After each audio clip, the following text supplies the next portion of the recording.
अस्सलाम नाज़रीन, प्रोग्राम खबर से खबर विद नादिर मिर्जा में खुश आमदीद। पिछले हफ्ते हम बात कर रहे थे और शायद उससे भी पहले हम बात कर रहे थे कि पीटीआई फाइनली मुज़ाकरात के लिए तैयार हो गई। वही पीटीआई जो कहती थी कि अपने एस्टैब्लिशमेंट के अलावा किसी से राब्ते नहीं करने। बहरहाल उन्होंने राब्तों के लिए अपनी एक मुज़ाकराती कमेटी भी तश्कील दे दी। पिछले हफ्ते भी हम यही बात कर रहे थे और आज भी हम बात का आगाज यही से कर रहे हैं कि जी मुज़ाकराती कमेटी तश्कील दे दी, उसकी वजह यह है कि उस पर कोई पेशरफ्त नहीं हो सकी। पिछले हफ्ते हमने बात की थी गवर्नमेंट के स्पोक्स पर्सन से, तो उनका कहना यह था कि अभी हमें थोड़ा सा टाइम चाहिए, अभी हमें थोड़ा सा यकीन तो आ जाए, जिस तरह से ख्वाजा से साहब भी कह रहे थे कि हमें यकीन तो आए कि ऐसी क्या वजूहत हुई कि पीटीआई जो है वो रजामंद हो गई है। अब मामला यहाँ पर यह है कि पीटीआई अपनी मुज़ाकराती कमेटी तश्कील दे चुकी है।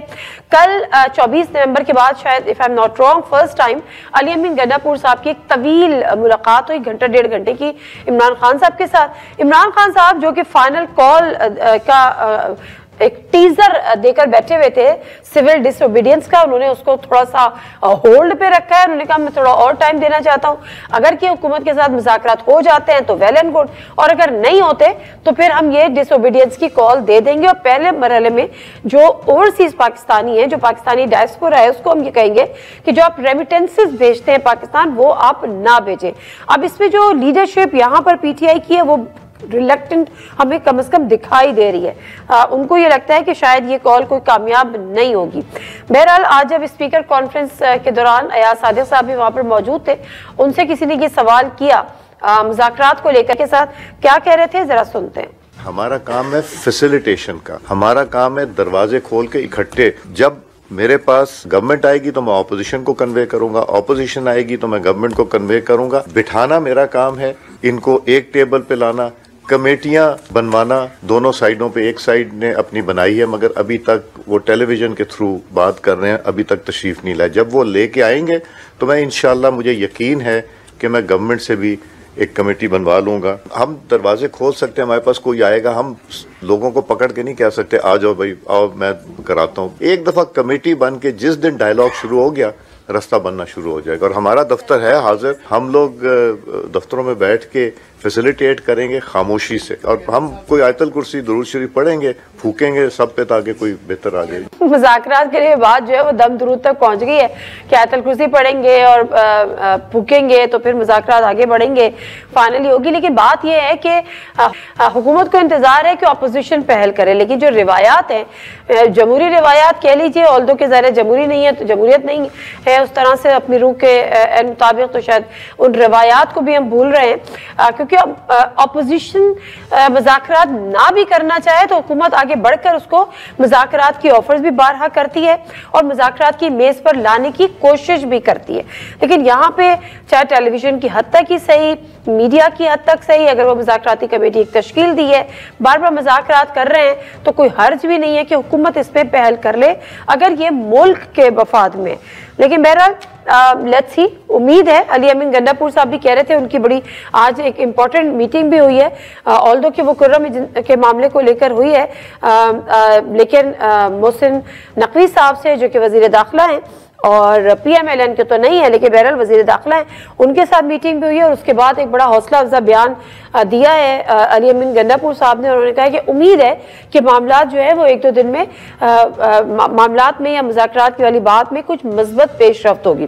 दूसरा जो इम्पोर्टेंट इशू था वो मदारिस रजिस्ट्रेशन को लेकर था, जो कि मुल्क की दूसरी जो अपोजिशन पार्टी है मौलाना फजलुर रहमान साहब की जमीयत उलमा इस्लाम, उनकी रिजर्वेशन को लेकर उनकी आज वज़ीर आज़म से मुलाकात हुई और उस मुलाकात के बाद मौलाना साहब ने मीडिया की में से गुफ्तगू की, वो भी सुनते हैं। हमारे इस मौक़िफ़ का इंतहाई मुस्बत जवाब दिया गया और वज़ीर आज़म ने वज़ारत कानून को फौरी हिदायत जारी की कि अब कानून और आइन के मुताबिक आप फौरी तौर पर अमली इक़दाम करें। हमें उम्मीद है कि वो हमारे मुतालबे के मुताबिक आएगी। एक आध दिन के अंदर हम इस हवाले से भी खुशखबरी सुनेंगे। चलें जी, खुशखबरियों का दौर है। दोनों पार्टीज जो हैं अपोजिशन की बड़ी पार्टी, उनको खुशखबरियों का इंतजार है, लेकिन कम से कम खुशखबरियों की नवीद हमें जरूर सुना रही है, चाहे वो पीटीआई हो चाहे वो JUIF हो। अब मामला जो है वो क्या रुख इख्तियार करेंगे, क्या स्पीकर के ऑफिस से ही सही, अयाज सादिक साहब से ही सही पीटीआई पहल करेगी, उनसे राब्ता करेगी, फिर वो दूसरी तरफ जाके जिस तरह से वो खुद कहते कि मैं उसको कन्वे करूंगा। यहाँ पे हमें ज्वाइन करेंगे रऊफ हसन साहब, पीटीआई के सीनियर रहनुमा। जी अस्सलाम वालेकुम रऊफ हसन साहब। अस्सलाम वालेकुम जी। रऊफ हसन साहब फरमाइएगा कि मुज़ाकराती जो टीम है वो तश्कील दी जा चुकी है और गवर्नमेंट का कहना यह है कि आप लोगों ने बाज़ाब्ता तौर पर हमसे अभी तक राब्ता नहीं किया, और जो स्पीकर कौमी असेंबली आयाज सादिक साहब वो भी ये कह रहे हैं हमारे दरवाजे खुले, हमारे पास आए ताकि मैं आगे कन्वे करूं, वहां से भी मुज़ाकराती टीम बनवाऊं। तो ये क्या मामला है, क्यों नहीं आप अभी तक राब्ता कर रहे हो? कह रहे हैं मीडिया पे बात कर रहे हैं। Thank you Nadia. देखिए, मेरा ख्याल है कि बात उससे आगे बढ़ गई है। आज हुकूमत की मुज़ाकराती टीम तश्कील दी जानी थी, लेकिन वो अनफॉर्चुनेटली अभी तक नहीं दी जा सकी। शायद प्राइम मिनिस्टर साहब का इंतजार है वो वापस आए तो फिर उसको अप्रूव करें और आगे बढ़ा जाए। जहां तक रहा ये दूसरी बात का जी कि हम बाज़ाब्ता तौर के ऊपर उनसे राब्ता नहीं किया, तो ये मेरा ख्याल है कि ये एक मुज़क्क़ाखेज़ बात इसलिए है कि जब पार्लियामेंट के फ्लोर के ऊपर लोगों ने 2 दिन पहले हमारी तरफ से भी और उनकी तरफ से भी पॉजिटिव जज्बात का इज़हार किया और मुज़ाकरात की हमायत की, तो उसके बाद वो मैं उसके लफ्ज़ अर्जी इस्तेमाल करता हूँ कि ये अर्जी डालने की जो रिवायत है मेरा ख्याल इसको ख़त्म होना चाहिए। अब हम भी विलिंग हैं, अंडरस्टैंडेबली वो भी विलिंग है, तो अब चाहिए कि मुज़ाकराती टीमें जो हैं वो तश्कील दी जाए। हमारी तो तश्कील दी जा चुकी है, लेकिन इनकी आज बननी थी, वो अनफॉर्चुनेटली नहीं बनी, तो उनको तश्कील दें और बातचीत का जो सिलसिला है उसको शुरू करें ताकि मामलात आगे बढ़ाए जा सकें। अच्छा, वज़ीर आज़म का तो डेफिनेटली अप्रूवल होगा। वज़ीर आज़म तो पहले भी कह चुके हैं, राना सनाउल्लाह साहब को मैं सुन रही थी, उन्होंने कहा एक तो है कि नवाज शरीफ साहब से हमें अप्रूवल लेना है, दूसरा हमने एस्टैब्लिशमेंट को भी ऑन बोर्ड लेना है। सर, आपके एस्टैब्लिशमेंट से भी तो मुज़ाकरात हो रहे थे, वो क्या हुआ? ये देखिए, हमारी बात जो थी वो इन्होंने खुद ही सच कर दी है कि इनके पास कुछ भी नहीं है। ऑब्वियसली इस्टेब्लिशमेंट जो है वो ताकत का मंबा है और उन्हीं के साथ ही इनके थ्रू जब इनसे भी बात होगी तो एक्चुअली बात उन्हीं से होगी।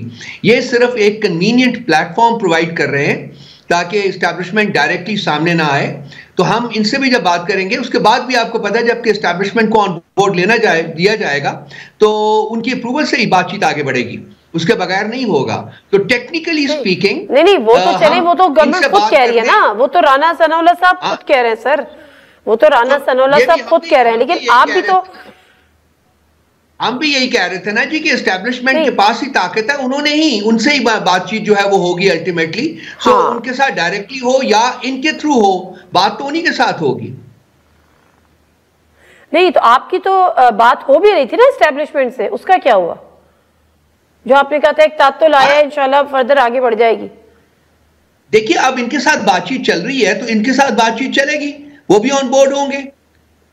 नहीं, इनके साथ तो अभी बातचीत चलेगी ना, मैं ये पूछ रही हूँ उस बातचीत का क्या हुआ जो डायरेक्टली एस्टेब्लिशमेंट से आपकी हो रही थी, अब इनके थ्रू हो रही। जब डायरेक्टली हो रही थी तो इस प्लेटफॉर्म की क्या जरूरत थी फिर आपको? ये प्लेटफॉर्म जी इन्होंने खुद ही ऑफर किया था, हमने इसको एक्सेप्ट किया है कि चलिए आपसे बात कर लेते हैं। उसकी वजह यह है कि बातचीत इनके साथ, इनके थ्रू हो या डायरेक्टली एस्टेब्लिशमेंट के साथ हो, बातचीत एस्टेब्लिशमेंट के साथ ही होगी, ये मैं कह रहा हूं। नहीं सर, वो तो मैं आपकी बात बिल्कुल समझ गई सर, मैं आपकी बात बिल्कुल समझ गई, इनके थ्रू होगी व्हाटएवर। माय पॉइंट इज कि आपकी तो डायरेक्ट एस्टेब्लिशमेंट से बात हो रही थी ना। वो उनके साथ राब्ता है जी, हमारी केपी में हुकूमत है, आप समझते हैं कि जी उनके साथ virtually day to day basis के ऊपर राब्ता होता है, उनके साथ राब्ता है, उनके साथ एंगेजमेंट है। अब बातचीत यहां से चलेगी तो वो हमारे लिए वो बात उन्हीं के साथ ही है कि वो बातचीत इनके साथ हो या उनके साथ हो, एक ही बात है, क्योंकि असल बातचीत जो है वो तो एस्टैब्लिशमेंट के साथ ही होगी ना, प्लेटफॉर्म इनका इस्तेमाल होगा, दैट्स इट। कितना टाइम दिया है आपने इस मुज़ाकरात के लिए, गो हेड के लिए? क्योंकि खान साहब तो सिविल डिसोबीडियंस की जो कॉल है उसको भी थोड़ा सा उन्होंने आई गेस संडे तक के लिए पोस्टपोन किया है। जी हाँ नादिया, संडे को तक उन्होंने कहा जी कि बातचीत का आगाज कर दें और इस सिलसिले में फुली एम्पावर किया उन्होंने जो हमारी नेगोशिएटिंग कमेटी है, और वो बातचीत अगर संडे तक हो जाती है शुरू तो ठीक है, नहीं तो फिर आइंदा के लाए अमल का जो ऐलान है वो भी खान साहब संडे को या मंडे को करेंगे। अच्छा, संडे तक का ये है कि एटलीस्ट बातचीत शुरू हो जाए, मुज़ाकराती टीम्स बन जाएं, एक राउंड हो जाए, तो फिर ये डिसोबीडियंस की जो कॉल है इसकी जरूरत नहीं पड़ेगी, सिविल डिसोबीडियंस की कॉल की। ये लिंक्ड होगी with the progress made at the negotiating table जी। उसमें सब्सटेंटिव प्रोग्रेस भी तो होनी चाहिए ना। ये तो नहीं कि जी हमने सिर्फ बैठना है, चाय पीनी है और घर वापस आ जाना है। सब्सटेंटिव प्रोग्रेस होनी चाहिए, particularly with regard to two things. Number one, जो हमारे सियासी कैदी है जो 1.5 साल से वहाँ जेलों में नाहक पड़े हुए हैं, और सारे वर्कर्स और तमाम लोगों की आज़ादी। और दूसरा ये है कि 9 मई और 26 नवंबर के जो साने हुए हैं उनके बारे में जुडिशल कमीशन का बनना और उसका तहकीकात करना। तो ये 2 चीज़ें हैं जो कि हमने टेबल पर रखी हैं। बाकी चीज़ें जो है वो जब मुज़ाकरात शुरू होंगे तो उसके साथ साथ फिर सामने आती जाएंगी। इन 2 चीज़ों के साथ मुज़ाकरात जो हैं वो आगे बढ़ेंगे। सर लेकिन उसमें तो टाइम लगेगा ना। अगर आपका एक सेशन होता है, अभी तो मुज़ाकराती टीम भी तश्कील नहीं दी गई, कल अगर दी जाती है, परसों सेशन होता है, तो एक दिन में तो फैसला नहीं हो जाएगा कि आप बैठेंगे और कहेंगे जी ठीक है सियासी कैदी छोड़ देते हैं, आप सिविल डिसोबीडियंस की कॉल को आगे ले जाएं। मेरा से पूछने का सर मकसद ये कि जो ही मुज़ाकराती टीम तश्कील देती है, चाहे आपका एक सेशन हो भी या नहीं भी हो, तो एटलीस्ट सिविल डिसोबीडियंस की कॉल जो है वो होल्ड पर ही रहेगी फिलहाल। देखिए, मुज़ाकरात जब शुरू हो जाएंगे, नादिया आप ठीक कह रही हैं, तो लाजमी बात है कि मुज़ाकरात शुरू होंगे जब, तो फिर जो सिविल डिसोबीडियंस की मूवमेंट है वो ऑन होल्ड ही रहेगी। और लेकिन इसके साथ साथ मुज़ाकरात में जो सब्सटेंटिव प्रोग्रेस है उसके ऊपर भी नज़र रखी जाएगी कि अगर मुज़ाकरात में सब्सटेंटिव प्रोग्रेस रहती है तो फिर ये सिचुएशन रहेगी। लेकिन अगर बातचीत आगे ही नहीं बढ़ती और बातचीत वहीं रुकी रहती है तो फिर खान साहब जो है अपने आइंदा लाए अमल का ऐलान, जैसा कि मैंने पहले अर्ज किया है, वो उसके बाद करेंगे फिर। बिल्कुल ठीक है। अच्छा सर, अब जरा मैं कुछ ट्वीट्स की तरफ आ जाती हूँ जिसको पीटीआई तो बड़ा उसको सेलिब्रेट कर रही है कि देखा जी हम तो कहते थे कि ट्रंप आएगा और खान बाहर आएगा। अब जो रिचर्ड ग्रेडिल की जो ट्वीट्स हैं या एक्स पे जो उनकी पोस्ट है उसको लेकर बड़ी उम्मीदें वाबस्ता हो गई हैं पीटीआई की। क्या आप भी उसी में शामिल हैं जिनकी इसको लेकर एक उम्मीद है, और आपको उम्मीद है कि अमेरिकन प्रेशर की वजह से या हुकूमत की तब्दीली की वजह से जो है पॉलिसी में शिफ्ट आएगा तो उसके नतीजे में आपको कोई रिलीफ मिलेगा? आपसे मुराद पीटीआई? देखिए नादिया, हमारी तरफ से, पीटीआई की तरफ से कोई फॉर्मल रिक्वेस्ट या हमारी उम्मीद नहीं लगी हुई उनके साथ कि उनकी इंटरवेंशन से या उनके कहने से किसी किस्म का कोई हमें मदद मिलेगी। हमारा डायस्पोरा जो है इसके ऊपर बड़ी देर से काम कर रहा था, वो अब भी काम कर रहा है। ये उतने तई उन्होंने जो भी इस वक्त पॉजिटिविटी जनरेट हुई है इन टर्म्स ऑफ अंडरस्टैंडिंग कि पाकिस्तान के इस वक्त ह्यूमन राइट्स की सिचुएशन क्या है, पाकिस्तान में आइन की सिचुएशन क्या है, पाकिस्तान में कानून की सिचुएशन क्या है, पाकिस्तान में अखलाकियात की सिचुएशन क्या है, ये तमाम जो चीज़ें हैं इससे अब दुनिया सारी जो है वो पूरी आगाह हो चुकी हुई है। तो ये इसमें डायस्पोरा का बहुत बड़ा रोल है एक, और बहुत पॉजिटिव रोल है उनका। अब अमेरिकन हुकूमत जब ट्रंप 20 जनवरी को ओथ ऑफ ऑफिस देते हैं, उसके बाद पाकिस्तान कहाँ फिक्र करता है, कैसे फिक्र करेगा नादिया, ये तो आने वाला वक्त दिखाएगा। ये हम इस स्टेज के ऊपर बैठ के ये नहीं डेफिनेटिवली कह सकते कि जी पाकिस्तान के साथ वो सबसे पहले डील करेंगे या दरमियान में डील करेंगे या आखिर में करेंगे या करेंगे ही नहीं। तो ये जो डेवलपमेंट्स होंगी उसके बाद की, उससे मेरा ख्याल है कि ज़्यादा बेहतर तरीके से हम इवेल्युएट कर सकेंगे। लेकिन जो ये ट्वीट्स हैं, लाजमी बात है ये इंडिकेटिव है कि जी लोगों को अब पूरी आगाही है पाकिस्तान में ह्यूमन राइट्स की कंडीशंस के बारे में, आइन और कानून की पामाली के बारे में और अखलाकियात की पामाली के बारे में। तो ये एक दुनिया का जो जमहूरी दुनिया अगर उसको पता चले तो ये एक पॉजिटिव स्टेप होगा इन टर्म्स ऑफ कि जी हम उस तरफ बढ़ सकते हैं जहाँ के आइन की बहाली हो, कानून की बहाली हो और ह्यूमन राइट्स जो है उनकी बहाली हो। वो एक पॉजिटिव स्टेप होगा। अच्छा, उससे पहले भी हमने जब कांग्रेस में इस किस्म की करारदादें देखी थी तो पाकिस्तान की जो पार्लियामेंट है उसने भी एक रिबटल दिया था, रिएक्शन दिया था कि पाकिस्तान का अंदरूनी मामला है।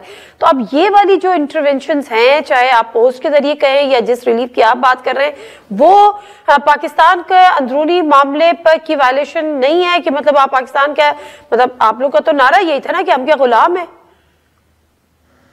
देखिए नादिया, ये देखना पड़ेगा कि क्या होता है। यहाँ हम बैठ के नहीं बिल्कुल एक कंजेक्चर कर सकते हैं कि जी वो ये करेंगे तो इंटरवेंशन होगी, तो ये करेंगे तो इंटरवेंशन नहीं होगी। हमें देखना पड़ेगा, इंतजार करना पड़ेगा कि 20 जनवरी के बाद क्या स्टेप्स लेते हैं, क्या कुछ स्टेप्स लेते भी हैं कि नहीं। उसके बाद ही इवैल्यूएशन होगी कि क्या वो इंटरफेरेंस है या नहीं है, और हम लोग अपनी जो पोजीशन है उसको वाज़ह कर सकेंगे। इस स्टेज के ऊपर इतना इन एडवांस इन ट्वीट्स की बेसिस के ऊपर हम कोई डेफिनेटिव फॉर्मुलेशन जो है वो नहीं कर सकते। चले, अच्छा सर, अब एक और मामला है। अभी आपको पता है कि खबर आई कि पाकिस्तान के जो बैलिस्टिक मिसाइल प्रोग्राम है उसको फैसिलिटेट करने वाली 4 कंपनीज पर पाबंदी लगाई गई और सैंक्शंस लगी। पीटीआई के कुछ एलिमेंट्स जो कि मुल्क से बाहर मौजूद हैं, कुछ खुश भी हुए, कुछ उन्होंने खुशी का इजहार किया, कुछ ने सेलिब्रेट किया, कुछ ने सोशल मीडिया पे अपनी कुछ सेलिब्रेशंस को पोस्ट भी किया, जिसको लेकर भी एक बड़ा बैड टेस्ट डेवलप हुआ। क्योंकि उससे पहले भी सोशल मीडिया की टीम से जो हलके हैं हमारे यहाँ वो कुछ ज्यादा खुश नहीं है। तो क्या आप ये समझते हैं कि अगर मुज़ाकरात का आगाज हो रहा है, कोई अब बेहतरी की तरफ 1 कदम सही 2 कदम सही माहौल बन रहा है, तो उसको भी थोड़ा सा कंट्रोल करें और कम से कम बहुत ज्यादा हार्श ना हो, इंक्लूडिंग खान साहब की अगर हम बात कर लें? देखिए, माहौल जो हार्श होया हुआ है उसमें पीटीआई का कोई रोल नहीं है। ये हुकूमत और हुकूमती कंडों की वजह से ये माहौल यहाँ तक पहुँचा है। जो हुआ है हमारी पार्टी के साथ और जो हो रहा है, मेरा ख्याल है वो तमाम लोग उसको देख सकते हैं। So the ball is squarely in the court of the government. उनको चाहिए कि माहौल को बेहतर करें। जहाँ तक ये जो आपका पॉइंट है जिसका आपने जिक्र किया है, हमारी पार्टी की जो पोजीशन है, हम पाकिस्तान और पाकिस्तान के इंटरेस्ट्स के साथ खड़े हुए हैं। इस सिलसिले में पार्टी एक डिटेल्ड जो स्टेटमेंट है वो इंशाल्लाह ताला कल या परसों तक जारी कर देगी। अभी तक नहीं किया आपने? आप अभी हमने इनिशियल स्टेटमेंट एक जारी की थी, लेकिन उसके बाद हम इंशाल्लाह ताला 1 या 2 दिन में मैक्सिमम एक डिटेल्ड स्टेटमेंट इस सिलसिले में जारी करेंगे। लेकिन मैंने जैसा कि ऑलरेडी कहा है वो तो आप करेंगे, लेकिन ये तो नेशनल, ये तो सर नेशनल हमारा इंटरेस्ट की बात है, तो आप अभी तो कंडेम करें कम से कम इस चीज को। हमने कर चुके हुए हैं जी, आप देख लीजिए हमारी स्टेटमेंट्स देख लीजिए। ये आप देख लीजिए ना, हमारी स्टेटमेंट्स बहुत सी आ चुकी हुई है। पार्टी की ऑफिशियल स्टेटमेंट भी आ चुकी हुई है। बिल्कुल आई होगी, लेकिन आप भी उसमें ऐड कर दें मेरे प्रोग्राम में। जी, मैंने कहा आप भी एक ऐड ऑन कर दें मेरे प्रोग्राम में, आप इसको ऐड कर दें, बताएं क्या पोजीशन थी। आप कहें कि जी ये अमेरिका का जो इक़दाम है ये इट्स वेरी अनफॉर्चुनेट और बायस्ड और व्हाटएवर इट इज। अपनी स्टेटमेंट रिलीज कर चुके हुए हैं, वो पार्टी के हर शख्स की स्टेटमेंट है जो हमने रिलीज की हुई है। मैंने कहा है हमारा इंटरेस्ट पाकिस्तान के इंटरेस्ट के साथ लिंक्ड है। अगर पाकिस्तान के इंटरेस्ट को कोई किसी तरीके से डैमेज करेगा तो हम उसके साथ नहीं होंगे। हम पाकिस्तान के साथ खड़े हैं, पाकिस्तान के इंटरेस्ट को सेफगार्ड करने के लिए। बिल्कुल ठीक है। आज मोहसिन नकवी साहब की भी मुलाकात हुई वजीर आला खैबर पख्तूनख्वा से, और एक दिन कबल शायद अली अमीन गन्नापुर साहब की एक तवील मुलाकात खान साहब से भी हुई। ये भी क्या हम उसी का हिस्सा समझें कि जो एक मुस्बत पेशरफ्त हो रही है आप लोगों के मुज़ाकरात या ताल्लुकात में? देखिए, हमने पहले दिन से, जब से इलेक्शंस के बाद से हमारी हुकूमत बनी है केपी में, तो हमने वफाक के साथ फंक्शनल रिलेशंस जो है उसको हमने एडवोकेट किया है और वो हमने मेंटेन रखे हैं। आज की मुलाकात भी उसी सिलसिले की एक कड़ी है कि हम चाहते हैं कि वफाक के और वफाक के रिप्रेजेंटेटिव्स के साथ फंक्शनल ताल्लुकात जो हैं वो ज़रूरत भी है और उसको हम रखें भी, ये कर रहे थे। और कुरम की सिचुएशन के ऊपर भी बातचीत हुई है जिसमें कुछ बड़े सिग्निफिकेंट फैसले जो है वो किए गए हैं एपिक्स कमेटी की मीटिंग के दौरान। और मेरा ख्याल है कि इंशाल्लाह ताला 1 या 2 महीने में कुरम में मुकम्मल तौर के ऊपर अमन कायम हो जाएगा, रास्ते खुल जाएंगे और बाकी भी जो चीज़ें हैं जो अमन के रास्ते में रुकावट हैं उनको एलिमिनेट कर दिया जाएगा। तो ये बड़ा पॉजिटिव, बहुत पॉजिटिव डेवलपमेंट है और ये वफाक के साथ हमारे ताल्लुकात हमने उनको मेंटेन रखा है और आइंदा भी हम मेंटेन रखेंगे। ठीक है सर, मैं लास्ट क्वेश्चन, आपकी 2 मेजर आपकी जो डिमांड्स हैं, एक तो इस सियासी कैदियों की रिहाई, दूसरा जो 26 नवंबर या 9 मई उसकी इंक्वायरी, जुडिशियल इंक्वायरी। अगर अब जाहिर है वहां से भी तो कुछ होगा ना, आपको भी गिव एंड टेक होता है। अब वहां से जो खबरें आ रही हैं कि शायद इमरान खान साहब को जो है वो केपीके शिफ्ट कर दिया जाए, या फिर उनको बनीगाला शिफ्ट कर दिया जाए कि वो अभी खामोश बैठे, 3 साल इस हुकूमत को चलने दें, उसके बाद फिर देखेंगे, और इन रिटर्न हम आपको थोड़ा सा इस तरह से रिलीफ दे देंगे, आपकी पकड़ धकड़ नहीं होगी, मुकदमे और ये सारी चीजें। इसके लिए आप लोग ज़हनी तौर पर तैयार हैं? खान साहब डील नहीं करेंगे जी किसी किस्म की, मैं आपको बता दूं आज ही। ये जो अगर आप डील के कॉन्टेक्स्ट में ऐसी को बात कर रहे हैं, वो कभी कबूल नहीं करेंगे। अगर उन्होंने डील कबूल करनी होती तो इतनी देर जेल में रहने का की कोई ज़रूरत नहीं थी, पहले 10 दिन में कबूल कर लेते, और वो भी इन भगौड़ों की तरह सऊदी अरेबिया या कहीं और चले जाते। वो बिल्कुल एक डिफरेंट किस्म के इंसान हैं, उनकी कमिटमेंट्स जो हैं वो बहुत गहरी हैं, वो बिल्कुल डील नहीं करेंगे।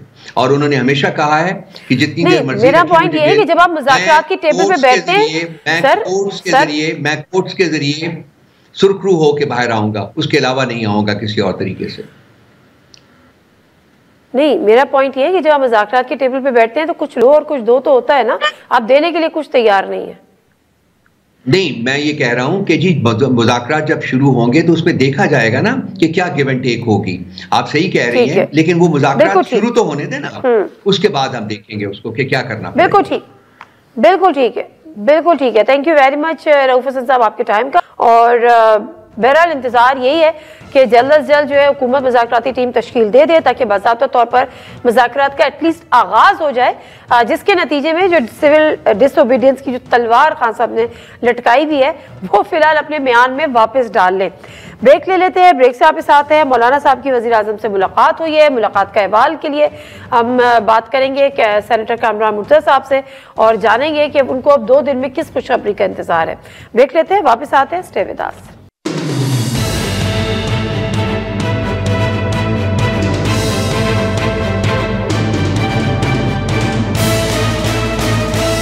जी नाज़रीन, प्रोग्राम में एक दफ़ा फिर आपको खुशामदीद कहते हैं।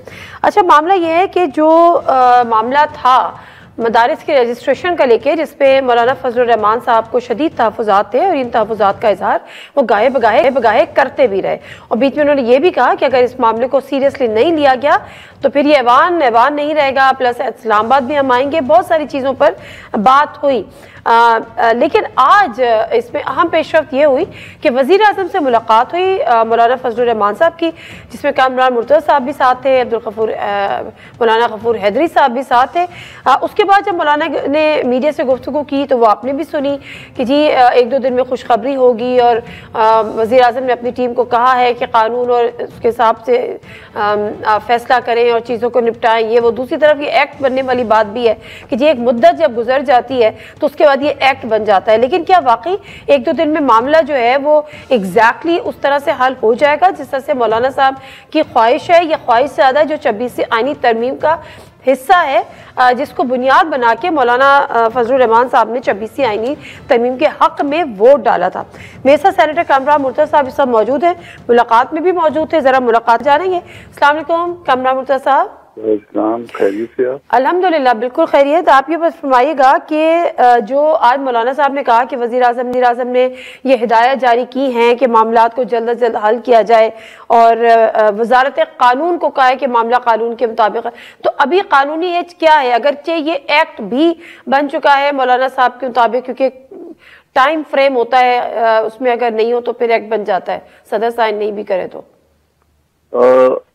अच्छी मुलाकात थी आज हमारी, और वज़ीर आज़म की ख्वाहिश पे हुई है, और ये तकरीबन 10 दिन में दूसरी दफा, एक दफा पहले भी वज़ीर आज़म साहब की ख्वाहिश थी कि मुलाकात हो, बल्कि खाना भी करना चाह रहे थे मौलाना उस दिन दिया खान में थे। ओके, तो आज भी खाने से मिलता जुलता खाना तो हमने खा ही लिया शायद। ये मिलता जुलता खाना क्या होता है? खाना तो खाना होता है। नहीं, मतलब उसमें वज़ीर आज़म हाउस की आप चाय पिए तो वो भी खाने के बराबर होती है। वैसे ये इसमें होता है, सॉरी पीटीआई के दौर में नहीं होता था तो चाय भी नहीं मिलती थी वैसे। चले खैर, चले वो उनका मामला था। तो एक मुस्बत जो है ना पेशरफ्त हम समझ रहे हैं कि एक मुस्बत पेशरफ्त होने की उम्मीद है। बात हमने अपनी समझाने की कोशिश की, समझदार तो है माशाल्लाह वो, तो हमने अपना मामला सामने रखा है उनके, तो कुछ बातों के साथ वो एग्री भी हुआ है, और उन्होंने तारड़ साहब भी मौजूद थे, आजम तारड़ साहब भी, दोनों तारड़ साहबान थे, बल्कि अब्दुल्ला साहब भी थे।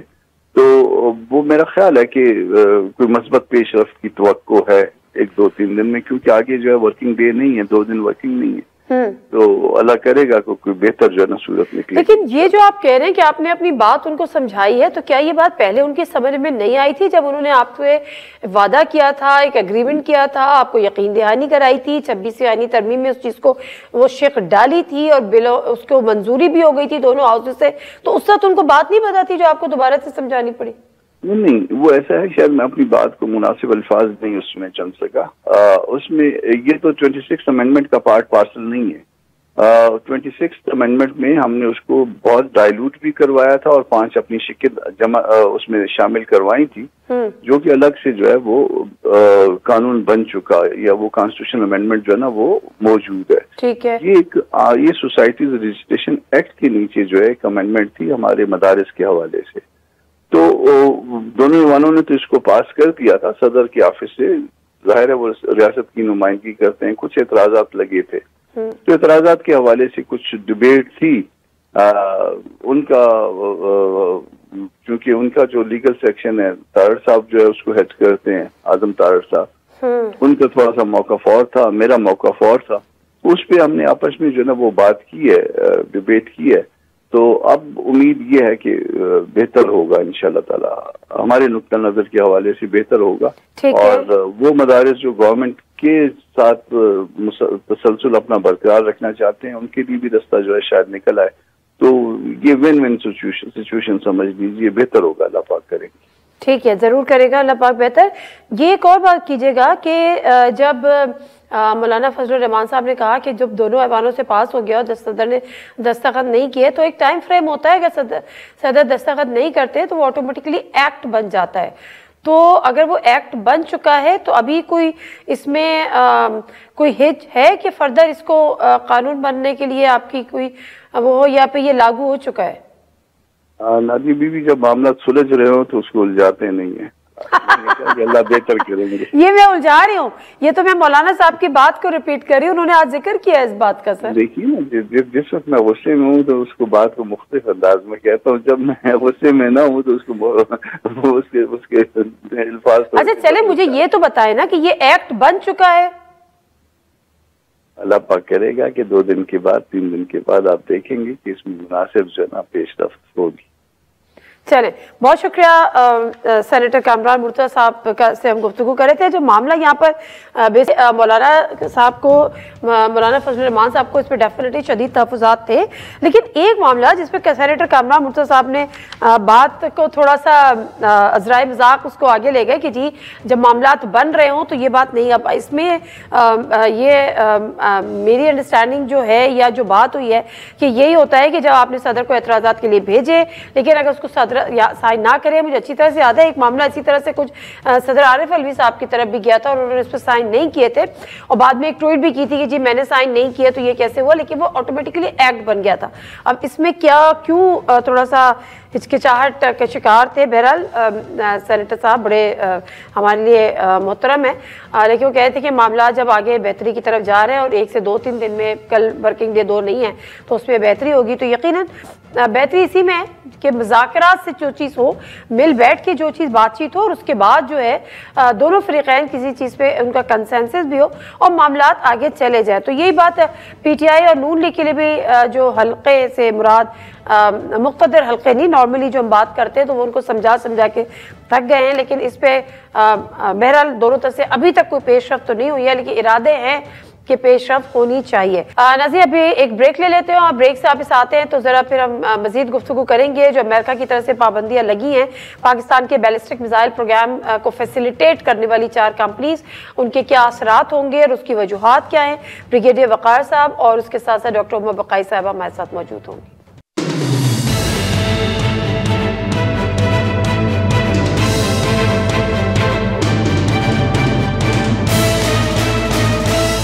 जिनाज़े प्रोग्राम में एक दफ़ा फिर आपको खुशामदीद कहते हैं और ख़बर ये आई हमारे सामने कि पाकिस्तान के बैलिस्टिक मिसाइल प्रोग्राम को फैसिलिटेट करने वाली या उनसे जुड़ी हुई 4 कंपनीज पर अमेरिका ने सैंक्शन लगाई।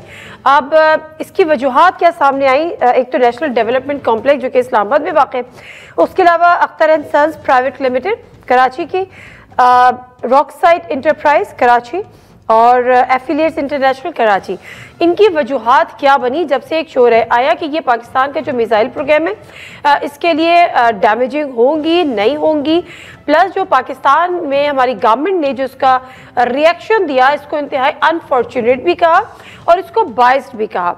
अब इस पर तज्जिए भी हो रहे हैं, खबरें भी आ रही हैं कि क्या ऐसी वजूहात हुई, क्या ऐसे खदशात हैं। अमेरिका का कहना यह है, ये जो खबर हमारे सामने आई, उन्होंने कहा कि पाकिस्तान जो जिस रेंज की मिसाइल बना रहा था उनकी पहुंच जो है वो अमेरिका तक तो थी, इसलिए अमेरिका को बड़े कंसर्न थे, जबकि पाकिस्तान का मौक़िफ़ बड़े इस हवाले से वाज़े रहा है, अपनी एटमी प्रोग्राम के हवाले से भी और दीगर सलाहियतों के हवाले से भी, कि हम डिफेंडिंग उसमें रहते हैं और हमारा इसी तरह से प्रोग्राम होता है, हम जो है वो इनिशिएट इन चीज़ों पर नहीं करते। वेल, इस पर ज़रा गुफ्तगू करते हैं कि क्या इस पर कंसर्न्स थे, क्या रिजर्वेशंस थी और इनकी वजूहात क्या बनी। ब्रिगेडियर रिटायर्ड वक़ार हसन खान साहब हमारे साथ मौजूद हैं, पॉलिटिकल और डिफेंस एनालिस्ट हैं। डॉक्टर हुमा बकाई साहब हमारे साथ मौजूद हैं, इंटरनेशनल रिलेशन एक्सपर्ट भी हैं, पॉलिटिकल एनालिस्ट भी हैं। बहुत बहुत शुक्रिया आप दोनों का प्रोग्राम में शामिल होने के लिए। ब्रिगेडियर वक़ार साहब, अगर आपसे इस बात का आगाज़ करूँ, क्या वजूहात बनी कि पाकिस्तान पर ये सैंक्शन या पाकिस्तान के इन प्रोग्राम पर 4 इन कंपनीज पर सैंक्शन लगाने की अमेरिका को ज़रूरत पड़ी आपकी नज़र में? जी, thank you very much Dawn Nadia. असल में आज पॉइंट पे आने से पहले एक बड़ी इंटरेस्टिंग खबर लगाई टाइम्स ऑफ इंडिया ने, तो Pakistan to attack United States, और सारे हंस रहे थे कि क्या भारत जो है वो उसका नक्शा जो है चेंज हो गया, यूनाइटेड स्टेट्स की कोई स्टेट बन गया, बिकॉज जिस आपने मेंशन किया इस रेंज के मिसाइल नहीं है पाकिस्तान के पास। शाहीन 3 सिस्टम है हमारा, जो लॉन्गेस्ट है अभी, वो 2750 किलोमीटर है, और ये मेरे ख्याल में that's why I think foreign office ने बड़ा क्लियर कहा कि प्रोबेबली जो भारत के पास मिसाइल सिस्टम है शायद उसकी ज्यादा रेंज हो। और भी काफी ममालिक हैं, इजराइल है जिसने वेस्ट एशिया में आग लगाई और फिजिकली यूज कर रहा है। तो ये जो ऑर्डर है बेसिकली एग्जीक्यूटिव ऑर्डर 13/382 इसको कहते हैं, 2005 में जॉर्ज बुश जूनियर ने नाफिज किया था against weapons of mass destruction. उसकी एक शिक के तहत ये सैंक्शन लगी हैं। उसमें नॉर्मली होता है कि जो एंटिटीज हैं जहाँ पे थ्रेट समझा जाता है अमेरिकन सिक्योरिटी को, वहाँ पे उनके बिजनेस को हिट किया जाता है, फिर उनके इंडिविजुअल्स पे पाबंदियां होती हैं और वो शायद जो है अमेरिकन कंपनियां या फिर उनके जो एलाइज उनके साथ ट्रेड नहीं कर सकते। तो एक तो उसका ये फैक्टर है। लेकिन आई थिंक जो रिस्पॉन्स आया फॉरेन ऑफिस से बड़ा जेन्युइन था, बिकॉज खित्ते में अगर आप देखें तो मिसाइल पार के सामने शायद ईरान के पास बेहतर टेक्नोलॉजी है। भारत रोजाना क्लेम करता है, हर चौथे दिन वो कोई ना कोई मिसाइल फायर कर, उन्होंने इवन आई थिंक जो एंटी सैटेलाइट वेपन सिस्टम तक लास्ट ईयर एक्सपेरिमेंट किया था जिसकी बहुत ज्यादा रेंज है। इसी तरीके से जो उनके एग्निस सिस्टम्स हैं वो हमारे शाहीन सिस्टम की तरह। तो ये डेफिनेटली अगर तो सिर्फ रेंज की बात है और ये मजाका खेल चीज के हमारा मतलब अमेरिका का टेक्निकली एलायर है, लॉन्गेस्ट एलायर, वॉर ऑन टेरर में भी, उससे पहले भी और अभी भी खुदा न खासा इस तरह के ताल्लुकात नहीं है कि पाकिस्तान अमेरिका को थ्रेटन करे। बाकी ये जरूर है कि डिफेंसिव कैपेबिलिटी है, बैलेंस ऑफ पावर के लिए बड़ा जरूरी है। भारत की अब आप कैपेबिलिटी देखें, चाहे न्यूक्लियर और मिसाइल हमसे पहले शुरू हुई, तो पाकिस्तान ने एज अ रिएक्शन जो है, अगर आप रिमेंबर याद हो कि भुट्टो साहब ने तो कहा कि हम घास भी खाएंगे और न्यूक्लियर वेपन बनाएंगे, उसके बाद फिर मिसाइल डेवलपमेंट हुई। तो हमारे आई थिंक साइंटिस्ट हैं, हमारे इंजीनियर्स हैं और जो लोग भी इन्वॉल्व थे रिसर्च एंड डेवलपमेंट में, उनकी मेहनत का समर है। और 99% इंडिजिनस है, यहीं पे हर चीज तैयार होती है। आई डाउट इट कि हम कोई भी ऐसा कॉम्पोनेंट वेस्ट से या अमेरिका से लेते हैं जो उनके लिए खतरे का बायस हो। हाँ, कुछ हमारे दोस्त ममालिक ओके फाइन सर, इसको हम आगे लेके चलेंगे। और क्या ये असरअंदाज होगा हमारे एटमी प्रोग्राम पे, हमारे न्यूक्स पे, नहीं होगा, और कुछ और चीज़ें डैमेजिंग होगा, नहीं होगा। उससे पहले ज़रा हुमा बकाई साहब से मैं इस पर बात करूँ। हुमा बकाई साहब, this is not the first time कि पाकिस्तान पे सैंक्शंस लगी हो। जब एटमी प्रोग्राम का हुआ था तब भी लगी थी, 98 में भी लगी थी, मुख्तलिफ प्रोग्राम्स में लगती रही। एक तरफ पाकिस्तान जो है वो स्ट्रेटेजिक एलाई है, जिस तरह से ब्रिगेडियर साहब भी कह रहे हैं, था तो सही है या नहीं, क्या इससे पाकिस्तान और अमेरिका के ताल्लुकात पर असर पड़ता है, असरअंदाज होते हैं, अभी नहीं तो आगे? देखिए, मैं आपसे गुजारिश करूं, ये बात तो मतलब जो बात कही गई कि अमेरिका जो है वो पाकिस्तान के टारगेट पे ये वाकई इंतहाई मजाक़-ए-ख़ेज़ बात है।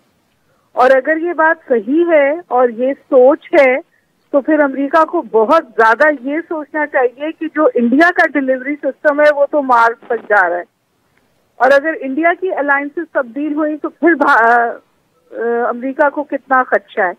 तो मैं इस बात का जवाब दूंगी। दूसरी जो उससे भी ज्यादा अहम बात है कि ये सैंक्शंस थे तो पाकिस्तान तो 50 साल से सैंक्शंस में, जब से हम न्यूक्लियर प्रोग्राम की तरफ गए और उस वक्त गए जब इंडिया ने धमाका किया।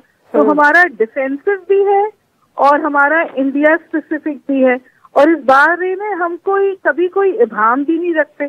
हमारे जहन में इस बारे से कंप्लीट क्लैरिटी है कि ये एक डिफेंसिव इंडिया स्पेसिफिक प्रोग्राम है। हम मिनिमम वेटरन से शुरू हुए थे और हमारी एक्सपेंशन चाहे वो न्यूक्लियर प्रोग्राम की हो चाहे वो डिलीवरी सिस्टम्स की हो, वो जुड़ी हुई है इंडिया के एक्सपेंशनिज्म से। और हम अपनी वेटरन्स इस तौर जरूर रखते हैं कि सूरत हाल वहां ना पहुंचे जहां हमारी डिफेंस सिस्टम्स जो हैं, ये हमारी सोवरेनिटी जो है उसके ऊपर सवाल हो जाए। और देखिए दीदी, हम किस दुनिया में जी रहे हैं। जो मिडल ईस्ट की पॉलिटिक्स है उसने पूरी दुनिया को क्या सिखाया? उसने पूरी दुनिया को सिखाया कि कलेक्टिव सिक्योरिटी नामी कोई चीज एग्जिस्ट नहीं करती, ह्यूमैनिटेरियन लॉ एग्जिस्ट नहीं करता। अगर आप कमजोर हैं और आप अपना दिफा खुद नहीं कर सकते तो आपके बच्चों और औरतों का जेनोसाइड इस तौर होगा कि उसके हवाले से फिर कोई बात भी नहीं करेगा। अगर बात करेगा तो जो पावरफुल ऑफ द वर्ल्ड है वो उसको वीटो करेंगे। तो we are living in a very dangerous world. एक और बात आपसे कहना चाहूंगी क्योंकि मैं इजाजत भी चाहूंगी। देखिए, ये जो कंपनीज टारगेट हुई है ना, ये हमें जो लार्जर ग्लोबल पर्सपेक्टिव में अगर आप देखें तो ये इंडियन लॉबीज का प्रोपेगेंडा है, प्रेशर है, जिसको अपील करता है अमेरिका। और फिर वो टारगेट करता है उन सप्लाई चेन मैकेनिज्म्स को भी जो जहां सप्लायर चाइना है और कंज्यूमर कोई कंट्री। तो पाकिस्तान भी इसी जुमरे में आता है। लेकिन मेरा ख्याल है that the policy makers of the United states should think कि अगर ये दुनिया इतनी ही खतरनाक हो रही है जितने के इशारे मिल रहे हैं, और अगर इस दुनिया में सब बंदियां हो रही हैं, तो क्या अमेरिका पाकिस्तान को एक्चुअली पुश नहीं कर रहा कि वो साइड पिक करे? क्योंकि पाकिस्तान तो इस वक्त तवातुर के साथ ये कहता है कि जी हमारे लिए बीजिंग क्रिटिकल है लेकिन हमारे लिए वॉशिंगटन भी क्रिटिकल है। लेकिन अगर आपका इतना बायस्ड एटीट्यूड होगा, अगर आपकी इतना झुकाव होगा जिससे साउथ एशिया का स्ट्रैटेजिक बैलेंस ही डिस्टर्ब हो जाए, साउथ एशिया का सिक्योरिटी पैराडाइम ही कॉम्प्रोमाइज हो जाए, तो फिर पाकिस्तान को अपनी बका के लिए चॉइसेस करनी पड़ेंगी। मेरा ख्याल है कि ये इन्होंने अपील किया है इंडिया को और फॉरेन स्टेटमेंट भी आ गया कि हमारे दीगर ताल्लुकात पे असरअंदाज नहीं होगा। लेकिन ऐसे नहीं चलता ना जी, आपको कुछ ऐसी चीजें भी करनी पड़ती हैं जहाँ कम से कम जो आपके अलाए है, जो बेशक कमजोर है, उसको कम से कम इस बात का तो इदराक हो कि there is a fairness of conduct. Brigadier Waqar साहब, अब इसको एक तो ये चीज हो गई जो बकाई साहबा ने भी कहा कि जाहिर सी बात है, ये तो उन्होंने कहा कि मसक़-ए-ख़ेज़ सी बात है, प्लस ये कि ये चीज़ें होनी चाहिए या इंडिया को प्लीज करने के लिए, अपीज करने के लिए उन्होंने ये चीज़ की है। इंडियन लॉबीज ने इस पर काम किया है। दूसरा जो एक फैक्टर है, ये जो लोग बात कर रहे हैं वो पाकिस्तान चाइना ताल्लुकात पे या गवादर वाले इशू पर को भी इससे कुछ रिलेट कर रहे हैं, करने की कोशिश कर रहे हैं कि पाकिस्तान ने कोई ऑफर की थी कि जी हम आपको गवादर देते हैं, उसके बदले में हमें जो सेकेंड स्ट्राइक वाली जो फैसिलिटी है वो चाइना में दे। चाइना ने शायद किसी ट्रीटी पे साइन किया हुआ है कि वो किसी और मुल्क को इस पे फैसिलिटेट नहीं कर सकते या उसके प्रोग्राम को प्रमोट नहीं कर सकते। ये मामला है in between the lines.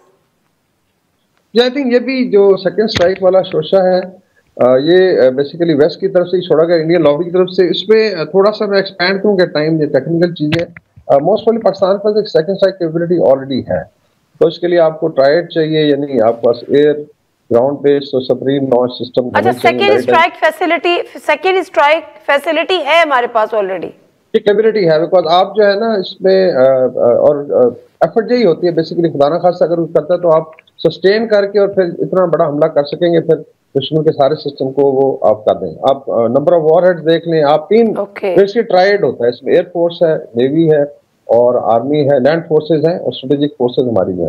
Sir इसमें मजीद हम ज्यादा बात नहीं कर सकते, लेकिन ये मेरी अपनी असेसमेंट है कि ऑल। तो चाइना से हमने क्या लेना था बेसिकली, तो ये है कि इसमें आई थिंक ज्यादा जो आई थिंक तवज्जो होनी चाहिए जो वेस्ट एशिया में हुआ।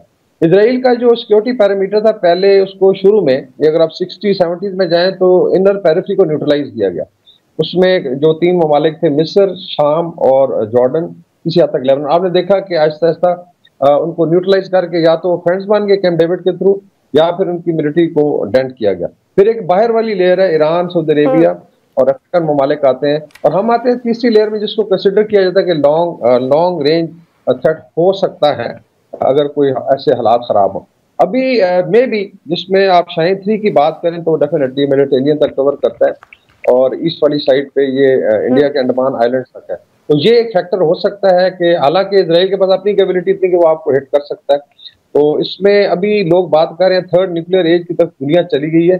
पहले थोड़ा सा मुझे अगर 1 मिनट दें कि पहली न्यूक्लियर एज थी जब अमेरिका के पास बॉम्ब्स थे, किसी के पास नहीं थे, 2 ही थे, दोनों उन्होंने मार दिए जापान पे, हिरोशिमा नागा। फिर एक आई डिटरेंस की एज आई जिसमें न्यूक्लियर वेपन्स दोनों तरफ थे, नाटो वार्सा पैक्ट, और लड़ाई नहीं हुई। अभी तीसरी जो सबसे खतरनाक बात हो रही है जी कि नाटो के पास भी है और रशिया के पास भी न्यूक्लियर वेपन्स है, सबसे बड़े, और लड़ाई हो रही है नीचे। तो so this is very very dangerous. इसीलिए लोग कह रहे हैं कि थर्ड न्यूक्लियर एज में हर एक ने अपनी अपनी प्रोटेक्शन करनी है। And I don't think so कि पाकिस्तान की सिस्टम पे चाहे वो न्यूक्लियर हो चाहे मिसाइल, या तो कोई कॉम्प्रोमाइज भी नहीं होगा, और दूसरा ये कि इंशाल्लाह इसकी एबिलिटी जो है फर्दर आगे बढ़ेगी, डेंट नहीं हो सकती, और ये सबको पता है। मेरे ख्याल में it is more related to जो उनके एलाइज हैं, चाहे इजराइल है या इंडिया है, उसको, क्योंकि इंडिया एक तरफ बढ़ रहा है, और अगर हमारे ऊपर आप कर्टेल करते हैं इसका मतलब एक्चुअली तो आप इंडिया को सपोर्ट कर रहे हैं, और उसको इंडो पैसिफिक में भी वो प्रोजेक्ट करना चाहते हैं। लेकिन जिस तरह मोहम्मद बकाई साहब ने कहा कि ये तो देखना है कि फाइनली भारत जो है किस तरफ जाता है जब बड़ा पावर प्ले होता है। वो हो सकता है फिर जो अमेरिका को ये रीथिंक करना पड़े उनके साथ अलायंस में। नज़ीर मुख्तसर सा ब्रेक, वापस आते हैं, स्टे विद अस।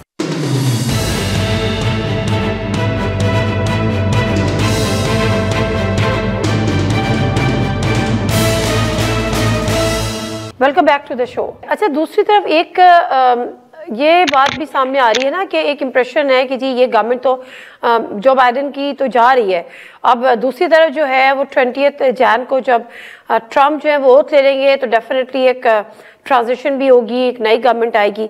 तो ये जाते जाते जो बाइडेन का ये इससे कोई रिलेट कर रही है पाकिस्तान अमेरिका के ताल्लुकात, या आने वाले नई हुकूमत के साथ बेहतरी या उससे दूरी, ये जो भी हो हम देख सके आने वाले वक्त में गवर्नमेंट की चेंज होने से? आपकी बात ठीक है कि बिल्कुल लास्ट 20-30 डेज रह गए और इसमें लॉबिस्ट भी काम करते हैं। अगर देखें कि डिप्टी नेशनल सिक्योरिटी एडवाइजर ने अनाउंस किया था जो सारी सैंक्शंस की बात है, और उन्होंने अपनी एक वर्जन दी है। मुझे अफसोस है कि यहाँ पे अमेरिकन जो एम्बेसी और कॉन्सुलेट ने बड़ी मेहनत की पिछले 3 साल, और they been trying to build a good relationship, और उन्होंने सिविल सोसाइटी को एंगेज किया है, हर जगह गए, और सिर्फ एक डिसीजन ने 48 घंटे में सारा आई वुड से उनकी एफर्ट को आई वुड से इम्पैक्ट किया है, जो bilateral relation अफामखा।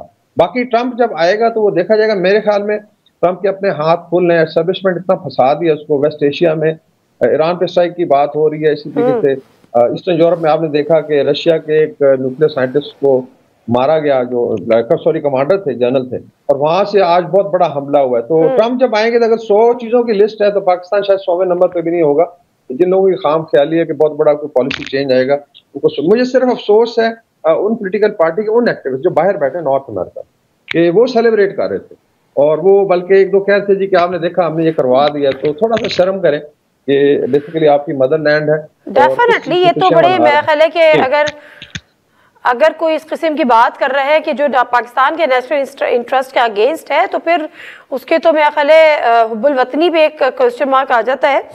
But sir on the other hand इसको पॉलिटिकली मोटिवेटेड कुछ लोग, जिस तरह से आप जिक्र कर रहे हैं, अगर मैं ये आखिर में जिसारत करूं कि कुछ लोग इसको इस नज़र से भी देख रहे हैं कि कुछ ट्वीट्स आई, जिस तरह से हमने देखी रिचर्ड ग्रेनल की भी, और ये भी उसके बाद कि जी यूं हो जाएगा तो पाकिस्तान, अभी तो शुरुआत है तो आगे तो ये हो जाएगा, लेकिन आप खुद ही ये कह रहे हैं कि कोई पॉलिसी शिफ्ट हम मेजर एक्सपेक्ट नहीं कर रहे। क्या ये चीजें पॉलिटिकली मोटिवेटेड होती हैं, हो सकती हैं?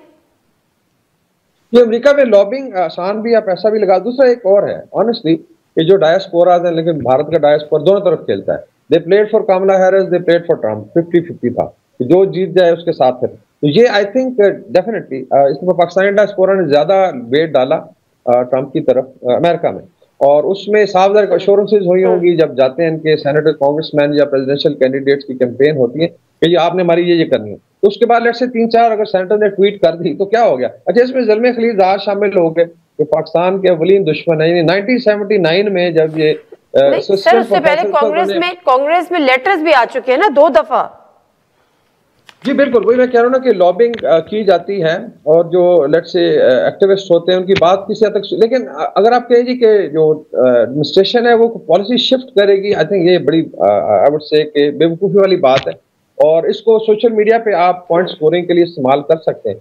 और अल्टीमेटली पाकिस्तान है या गवर्नमेंट ऑफ पाकिस्तान है, ये रिप्रेजेंटेटिव है पाकिस्तान के, और पाकिस्तान का जो प्रोग्राम है, चाहे वो न्यूक्लियर प्रोग्राम है, चाहे इवन आप ये देखें कि इसमें बड़ी एफर्ट हुई बायकॉट्स की, फिर कि जी पैसे ना भेजें, तो रेमिटेंसेस तो बढ़ गई हैं, तो डायस्पोरा ही भेज रहा है ना। तो डायस्पोरा का भी आई थिंक जनरलाइज किया जाता है स्टीरियोटाइप कि शायद अमेरिका में ही है।